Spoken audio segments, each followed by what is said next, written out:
On May 12, 2026, a 33-year-old woman named Twisha Sharma was found hanging at her matrimonial home in Bhopal. She had been married for barely 4.5 months. Her husband, a criminal lawyer, her mother-in-law, a retired district judge. And what followed her death was not the swift machinery of justice. It was a 3-day delay in the FIR, a 10-day absconding of the husband, 3 ignored police notices by the mother-in-law, public media statements attacking a dead woman's character by her mother-in-law, who was the retired district judge, and anticipatory bail that shielded the accused while the investigators waited outside the door. Today, I am going to ask every question that deserves to be asked, and I am going to answer each one not with emotion alone, but with the law. First question. A young woman is dead. She died within 5 months of her wedding. Her family says she was harassed, humiliated, and driven to her death by her husband and mother-in-law. The police registered an FIR, and then the mother-in-law, a retired district judge, walks into a sessions court and walks out with anticipatory bail. How does that happen in a dowry death case? Now, in anticipatory bail matters, the law demands the court to consider: 1. The gravity of the offense; 2. The possibility of the accused fleeing; and the likelihood of the accused tampering with evidence or influencing witnesses. Now, the offense here is Section 80 of Bharatiya Nyaya Sanhita, which specifies about dowry death. It carries 7 to 14 years imprisonment. It is not a minor charge. And most critically, Section 118 of the Bharatiya Sakshya Adhiniyam 2023 creates a legal presumption against the accused. When a woman dies an unnatural death within 7 years of marriage and there is evidence of dowry-related cruelty before her death, the court shall presume that the accused caused the dowry death. Now the burden is on the accused to disprove it. So this is a very important section, which is Section 118 of BSA, the legal presumption against the accused. If we take this case into account, all these factors are applicable in this case, because here Twisha Sharma had died within 7 years of marriage and there are evidences of dowry related cruelty before her death. So in Twisha Sharma's case, the Sessions Court could have strongly placed reliance on this particular statutory provision itself and the principle applied herein. So the anticipatory bail could have been rejected at that very moment itself, at the threshold, by the Sessions Court applying this provision. So my question to the learned Sessions Court is, did the learned Sessions Court apply Section 118? Because Twisha's family lawyer went to Madhya Pradesh High Court on the specific ground that the subordinate court ignored this presumption, which is very crucial in this case, in a dowry death case. If a practicing advocate could identify this error immediately, why couldn't the learned Sessions Court see it before granting anticipatory bail? Now the second question I'm going to ask is, Giribala Singh, who is the mother-in-law of the victim, Twisha Sharma, is a retired district judge. She spent her almost entire career in the Madhya Pradesh judicial system. She knows the Sessions Court judges. She knows the public prosecutors. She knows how the system works from the inside. Is it not possible? Is it not even probable that this familiarity played a role in how quickly and how easily she received anticipatory bail? Let me tell you, when the accused has spent decades inside the very institution tasked with adjudicating against her, that is not just a legal problem. It is a crisis of confidence in equal justice. And as per the present development, the Supreme Court, when it registered this suo motu case, titled it, and I want you to pay attention to every word, I quote, alleged institutional bias and procedural discrepancies in the unnatural death of a young girl at her matrimonial home. I unquote. The Supreme Court of India used the phrase institutional bias. It is not this lawyer who is raising the question. It is the highest court of the country. So, looking into the circumstances in Twisha Sharma's case and the way anticipatory bail was handled by the learned sessions judge, can we say, or can a question be raised that equal justice was given to the victim, Twisha Sharma? Now, my third question is, when Giribala Singh, the retired district judge and mother-in-law of Twisha Sharma, walked into that learned sessions court seeking anticipatory bail, her son, who is a criminal lawyer, Samarth Singh, the co-accused, had already disappeared. He was absconding, he was untraceable, and the court gave her anticipatory bail anyway. Did no one in that courtroom ask, Madam, where is your son? Did the court impose his surrender as a condition of her bail? When I read the anticipatory bail of the learned sessions judge, I did not find any of these questions being posed to the defense lawyer. However, the court had full power to say, your son is a co-accused, he is absconding, you will receive anticipatory bail only if he surrenders within 48 hours. This could have been one of the conditions, but it was not there in the anticipatory bail order of Giribala Singh. That condition was not imposed in anywhere of the order of the anticipatory bail granted by the learned sessions judge. A son remaining missing for 10 days while his mother walked free, and the learned sessions court, it appears, saw no contradiction in that. My next question is, Twisha Sharma is dead. She cannot speak for herself. She cannot defend herself. She cannot tell us what exactly happened inside that matrimonial home. And then her mother-in-law, a retired district judge, the person accused of harassing her, goes on national television and tells the world that Twisha should have been devoted to her husband, that Twisha's own family was responsible for her death, that the audio and video evidence in the case is edited and fabricated. Let's see what the law says about this. The law says several things. One, firstly, anticipatory bail conditions universally include one major obligation: the accused shall not tamper with evidence or influence witnesses. When Giribala Singh publicly declared before any forensic examination that the audio-visual evidence in this case is fabricated, she was not exercising her free speech. She was in fact attempting to discredit evidence while the investigators were still collecting the evidence and the investigation was going on. In such scenario, at least an argument for bail cancellation on grounds of evidence tampering could have been initiated immediately. Secondly, Twisha's family members, her father, her brothers, are the primary prosecution witnesses in this case. When Giribala Singh publicly blamed Twisha's family for her death, she was making statements directed at the very people whose testimony will build this case. That is, on its face, an attempt to intimidate and discredit witnesses were made by Giribala Singh, which is not allowed.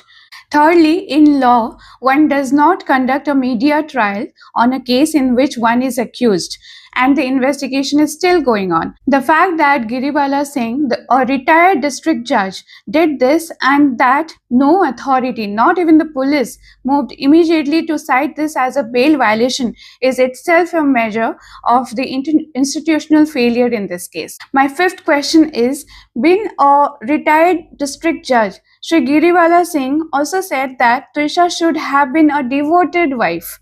She said Twisha's family was responsible. She said the evidence is fake. And all of this while Twisha's body was lying in mortuary. While her parents were sitting in Bhopal waiting for a second post-mortem, while her brothers were giving interviews with shaking voices.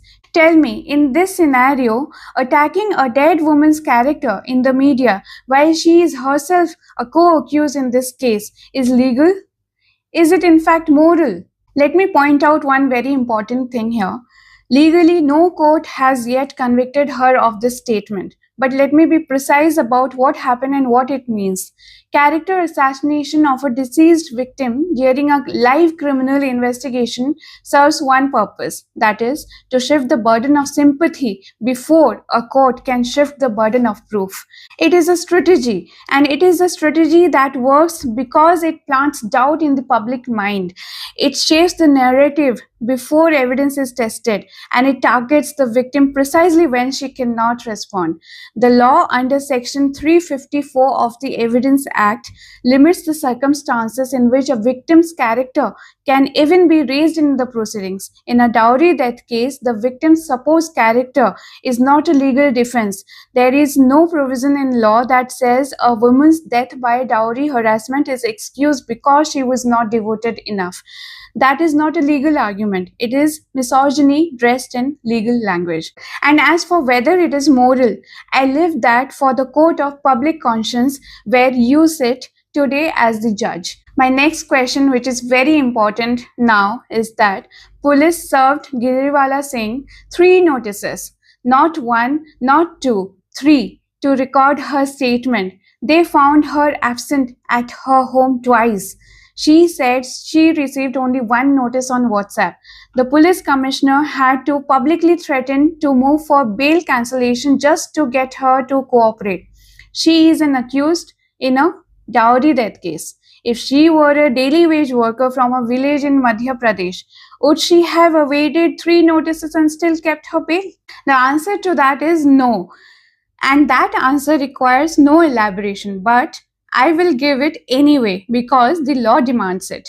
Under Section 160 of the BNSS, a police officer may require any person acquainted with the facts of a case to appear before him. This is not a request, it is a legal requirement. An accused who has anticipatory bail is additionally bound by the condition to cooperate with the investigation. Non-cooperation is not a minor procedural breach, it is a ground for bail cancellation. When the Bhopal Commissioner of Police publicly stated, I quote, "If she does not cooperate, we will move the Sessions Court for bail cancellation," I unquote. He was confirming that she had already failed to cooperate on 2 prior occasions. The 3rd notice was described as the last notice. Think about what that phrase reveals. The police were treating the accused as someone to be negotiated with, not compelled. They were extending courtesy after courtesy to a person who had already shown twice that she would not voluntarily cooperate. But in a similar situation, if it was any other ordinary accused, let's say a carpenter was involved, a farmer was involved, or a teacher was involved, or any other ordinary person was accused of the same crime, and 3 notices were served and he would not have cooperated, then it would have resulted in bail cancellation within days. That did not happen. Here is the definition of 2 standards of justice. Now my next question is, for 10 days, Samarth Singh was missing. His phone was off. Police could not find him in his own city. And his mother, a retired district judge who lives in the same city, claimed that she did not know where he was. She is a retired judge. She is his mother. She spoke to media. She gave television interviews defending him. But she did not know where he was. Is that believable? Legally, humanly, or by any other standard? Let me frame this in law. Section 190 of the Bharatiya Nyaya Sanhita deals with the offense of harboring a person who has committed an offense with knowledge of that commission. The key element here is knowledge. If Giribala Singh knew where her son was during those 10 days and did not disclose that to police, that is not just a moral failure. It is a cognizable offense which is serious, like more serious in nature. Now, when a reporter asked her directly about Samarth's whereabouts, she said, and this is publicly on record, he is an adult and capable of making his own decisions. She did not say, I don't know where he is. She deflected. In cross-examination, that deflection would be treated as extremely significant. In an investigation, that deflection should have immediately led to the seizure of her phone records to check whether she was in contact with her son. Were her phone records seized? Was this question asked formally by SIT, Special Investigation Team? Did the police examine the call data of all family members during those 10 days? These are the questions the CBI must now answer and answer publicly. My next question is, at the time all of this was happening, while her son was absconding, while she was refusing to cooperate with police, while she was giving media interviews, Giribala Singh was still holding the position of chairperson of a consumer court, a quasi judicial post. She has since been removed. The government did eventually act. But my question is about the timeline. Why did it take a media firestorm and national outrage for that to happen? The FIR was registered against her. The FIR was registered against her. That should have been the very moment. What exactly were they waiting for? What we saw here in this case, the government that waited for cameras, waited for the story to become impossible to ignore, and only then issued the removal order. That is not a system working. That is a system being forced to work. Now, the deeper problem is what this tells every other accused officially watching, that the default is continuation, that removal requires national outcry, and if your case doesn't trend in a headline, you keep your chair. That is a chilling institutional message dressed up as due process. The question was never whether she should be removed. The question was always why anyone had to ask twice. Now, my next question is a very crucial question in this case. Twisha Sharma died on May 12. The FIR was registered on May 15. 3 days later, 3 days, she is a woman who died in suspicious circumstances at her matrimonial home within months of her wedding, with her family alleging dowry harassment. This is a textbook dowry case. This is a textbook dowry death. The Supreme Court in Lalita Kumari versus Government of UP said registration of an FIR in a cognizable offense is mandatory. It cannot be delayed. Who is responsible for those 3 days? And what happened to the evidence in those 3 days? Let me tell you the answer. Let me tell you, in Lalita Kumari judgment, the 5-judge Constitution Bench of Supreme Court was very categorical about when information received by a police disclosing a cognizable offense, the registration of an FIR is mandatory, not discretionary, not subject to a preliminary inquiry in such cases. It is mandatory. Dowry death under Section 80 BNS is cognizable and non-bailable. Information was available on May 12th itself from Trisha's family who were present. The FIR should have been registered on May 12th. 3 days passed, the crime scene, the matrimonial home was accessible during those days. Were any items removed? Were any digital evidence deleted? Were witnesses coached? The prosecution will never know with certainty because those 3 days exist in an evidentiary vacuum. And that vacuum was created by police inaction. Every officer in that decision to delay registration must be identified, questioned, and held departmentally accountable in this case. Not at the end of the trial, but now. Now, another question. When Samarth Singh absconded, a criminal lawyer living and practicing in Bhopal itself, the Bhopal police announced a reward of only 10,000 rupees to find an accused in a dowry death case in their own city. Does that tell you something about how seriously they were looking? The police investigation was taking place. What the police rather should have done in this case is that simultaneously on day one of his absconding, a lookout notice, a lookout circular would have been published or circulated at all airports and border crossings. Second, his photo should have been circulated to all police stations across MP, across Madhya Pradesh and bordering states. Third, a warrant of arrest should have been obtained from the concerned court. Fourth, if he still remained untraceable, a under a proclamation under Section 82 CRPC as a proclaimed offender would have been initiated by the police immediately, and teams should have been deployed at all known addresses. This is the standard playbook for locating an accused.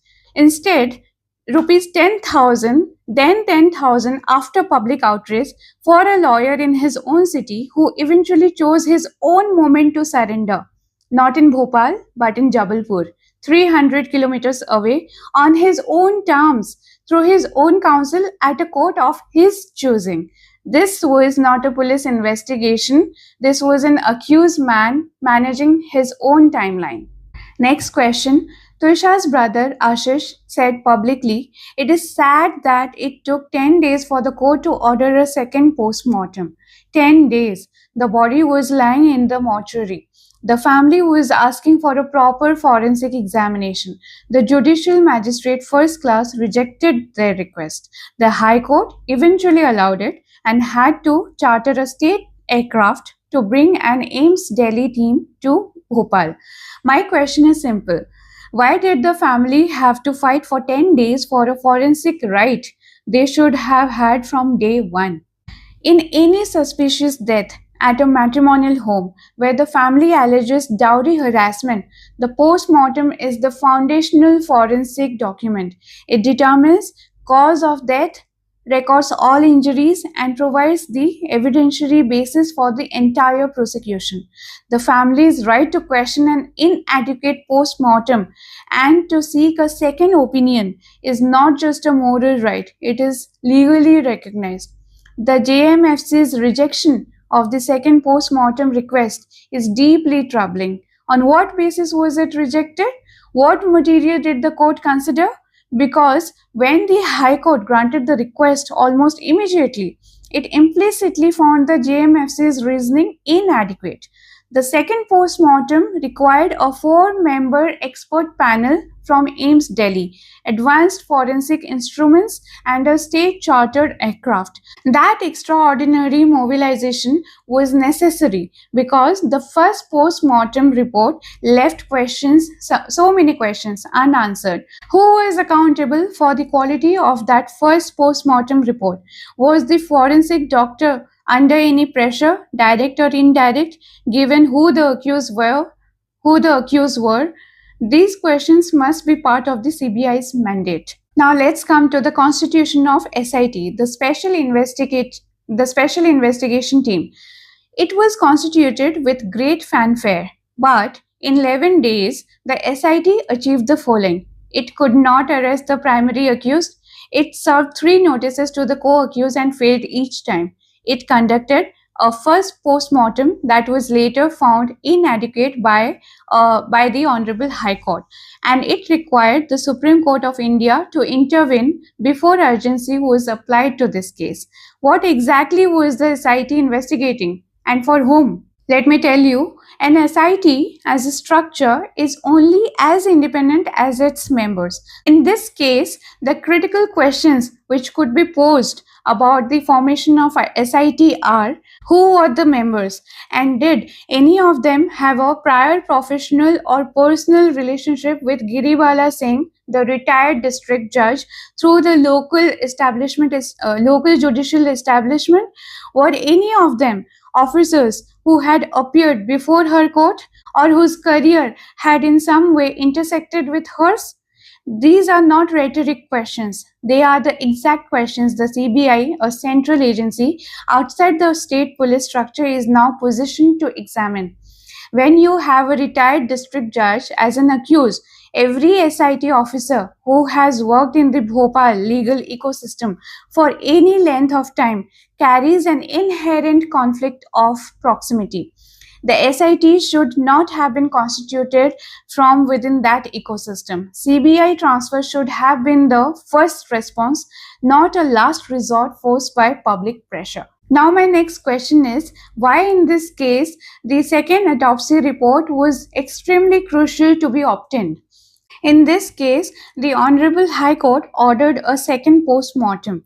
A four-member panel from AIIMS Delhi flew on a state-chartered aircraft to Bhopal to examine the body of a 33-year-old woman who had been lying in a mortuary for nearly 2 weeks. This does not happen in routine cases. This happens when a court believes the first post-mortem was insufficient. What should the second autopsy reveal, and what are we watching for? There are 5 things the second autopsy must definitely establish.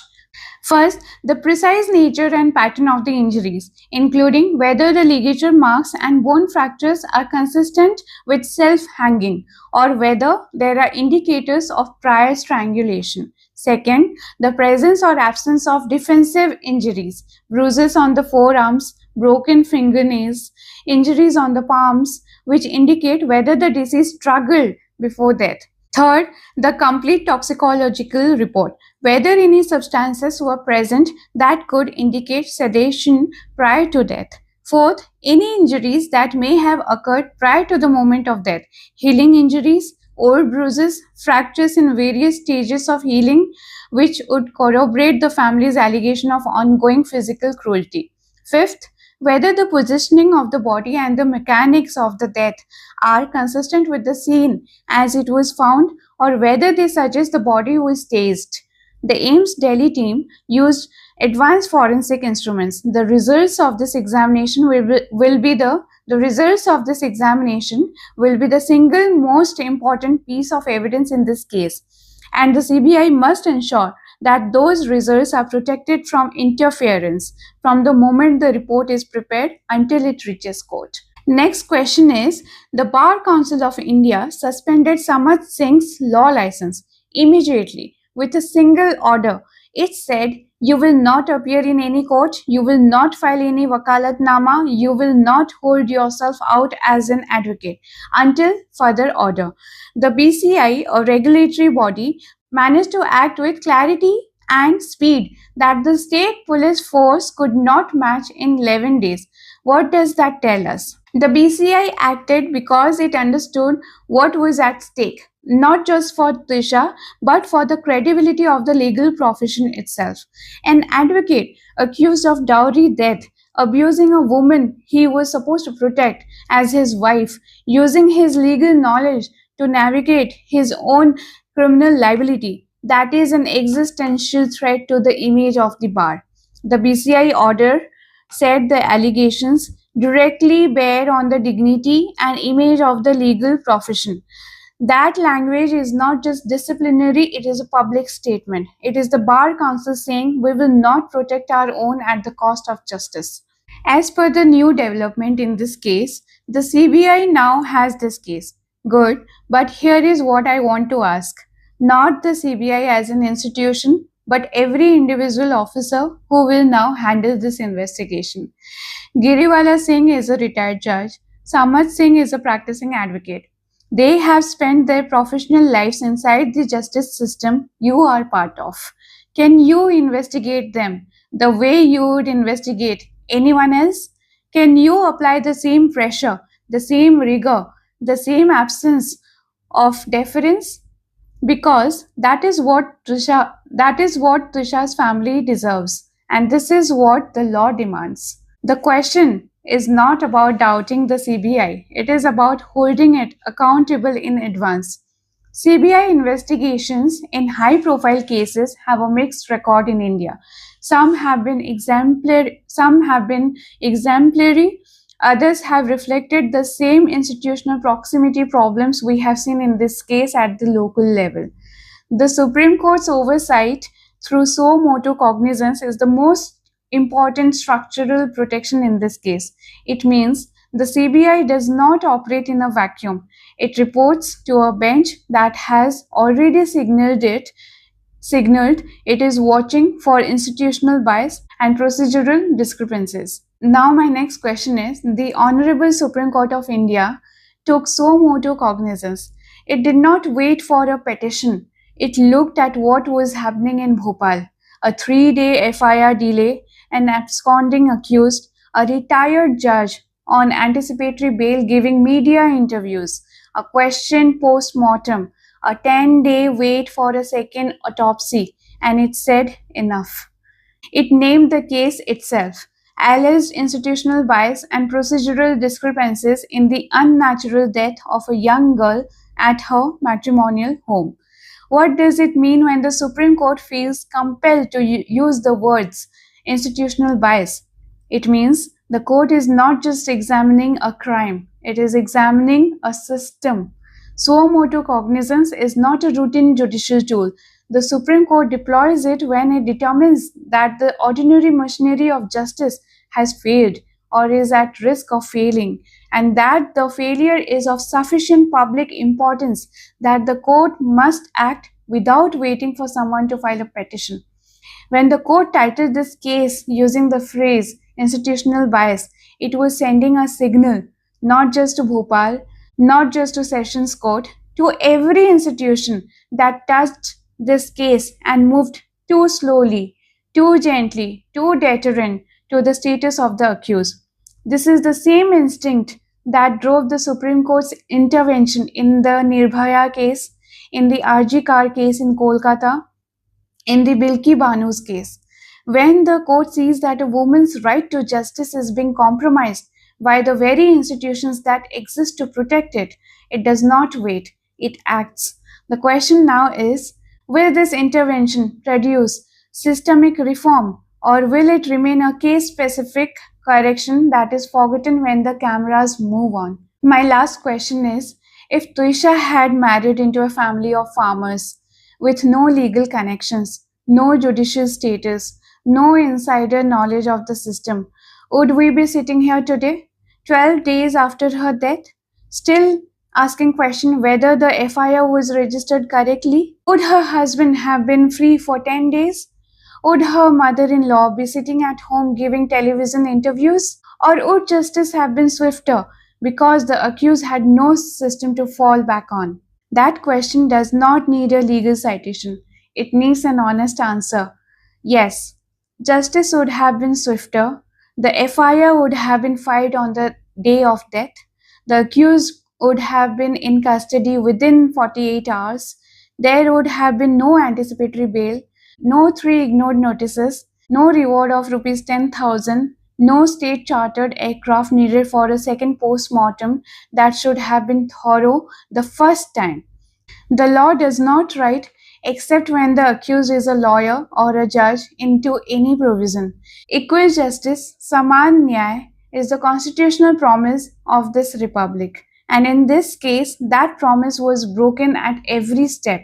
The Supreme Court has now intervened, the CBI has the case, the second autopsy is complete. Samarth Singh is in custody. Justice for Twisha is not just about this case, it is about every woman who will be married next year and the next after into a home where power protects those who willed it. It is about whether the law will stand equally and without hesitation between a woman and the forces that threaten her. That is the case, that is the law, and that is what we owe her. Thank you.